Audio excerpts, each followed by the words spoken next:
Hello students, आज एक छोटा सा शॉर्ट्स पढ़ते हैं। Common name of few fungi. Ascomycetes का कॉमन नेम क्या है? Sac fungi. एस्कोमाइसिटीज को एस्कोमाइसिटीज क्यों बोलते हैं? क्योंकि इसकी जो फ्रूटिंग बॉडी होती है वो एस्कस टाइप होती है, cup shaped. Multi cellular fruiting body किस में दिखी जाती है? पेनिसिलियम में। और यूनिसेल्यूलर इसका एक ही एक्सेप्शन है जो है सैक्रोमाइसिस। फिर है एस्परजिलिस। ये एचटेट का प्रीवियस क्वेश्चन भी है कि सिट्रिक एसिड हमें किससे मिलता है? एस्परजिलिस से। ग्लूकोनिक एसिड भी पूछा जा सकता है। फिर आता है, ये मेंबर्स पढ़ रहे हैं एस्कोमाइसिटीज के, क्लैविसेप्स। अब मैं पूरा नाम आपको बताती हूँ। क्लैविसेप्स पर्प्यूरियस, जो एर्गोट ऑफ राई कॉज करती है, इसलिए हम इसको बोलते हैं एर्गोट फंगस। न्यूरोस्पोरा, इस पे बहुत ज्यादा जेनेटिक वर्क हुआ है हमारा, तो इसलिए ये बायोकेमिकल जेनेटिक वर्क में यूज होती है। मॉडल्स एंड ट्रफल जो हैं वो एडिबल हैं। फिर बेसिडियोमाइसिटीज में जो 3 कॉमन नेम आपको याद रखने हैं, अगैरिकस, जो कि हमारा मशरूम है। फिर है अस्टिलैको जो कि स्मट फंगस है, और पक्सीनिया रस्ट फंगस है।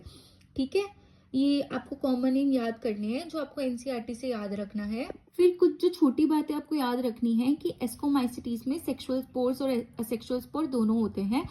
सेक्सुअल स्पोर्स क्या बनाते हैं? एस्कोस्पोर्स। या सेक्सुअल स्पोर्स क्या बनाते हैं? कोनिडिया। एस्कोकार्प इसकी फ्रूटिंग बॉडी है।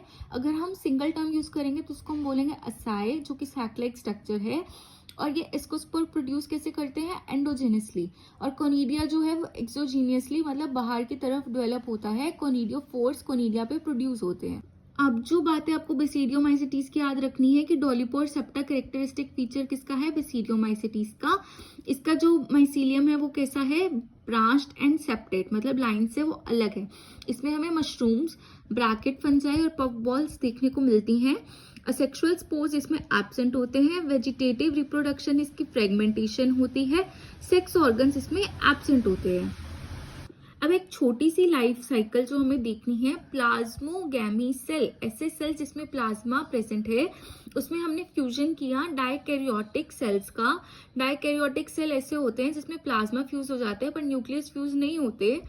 उसने क्या प्रोड्यूस किया? पिसीडियम एंड बेसिडिया, जिससे 2 वेजिटेटिव और सोमेटिक सेल्स बने, जिससे कैरियोगैमी हुई। बाद में फ्यूजन ऑफ न्यूक्लियस, जिससे फ्रूटिंग बॉडी बनी called basidiocarp. Hope you like this video. इस वीडियो को सुन के आप एनसीईआरटी से आज किंगडम फंजाई खत्म करें, उसमें आप ये चीजें ऐड कर लें, एंड इससे आपके एचटेट के और भी कोई एग्जाम होगा उसका प्रीवियस ईयर क्वेश्चन निकल जाएगा। अब जो डिसीजेस की बात है उसको मैं एक अलग से वीडियो या शॉर्ट में कवर करूंगी। आपको सिर्फ डिसीजेस याद करनी है और कौन सी फंजाई उसको कॉज करती है। That's all for today.